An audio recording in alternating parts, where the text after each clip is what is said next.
Hi, my name is Alex Carlucci. We are in crazy times. By the way, I'm with Gustin Show Associates. We are in crazy times right now, all across the nation, every country, every county, every state, everywhere.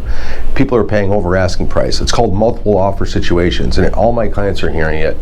And what happens is you go to make an offer on the house, and it's been on the market for 3 hours, and you go in at full asking price because your realtor told you it's crazy, and then you go at full asking. They say they wait 2 more hours, and there's 6 more offers, and then the realtor says, on the other side says, all right, highest and best to tomorrow by noon. That's when you have a multiple offer situation where they're going to take the best offer that they like. And that's where you have to sit around with your realtor and powwow and guess what the other 5 people are going to offer. Now, conventional 20% down is going to beat FHA 3.5% down with 6% closing cost credits all day long, even if you're $3,000 higher than the conventional offer, 20% down. So you got to understand, if you're a weak offer, then you need to pay way more. So it's a really tough racket when you get in those situations. It's nail biter. You don't know what's going to happen.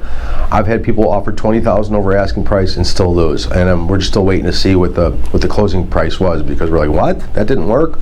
I mean, it can get that crazy. Now the problem with that is the appraisal might not come in. So if the appraisal doesn't come in, then you have to figure out what's going to happen if the appraisal doesn't come in. Now, you know, it's a big mess. If you got closing cost credits, you're probably going to lose those closing cost credits if they accepted your offer and the appraisal comes in too low.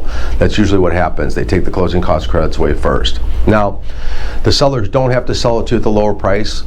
You don't have to buy it at the lower price without the credits. You can cancel the contract or renegotiate it and try to save the deal. It's really complicated when that happens. It's happening all over. If you got any questions, I'll answer them for you. Just give me a call anytime. There's so many different ways this can go, and I'd rather just give me a call. I'll tell you all about it. My phone number is 630-915-7550. Please subscribe.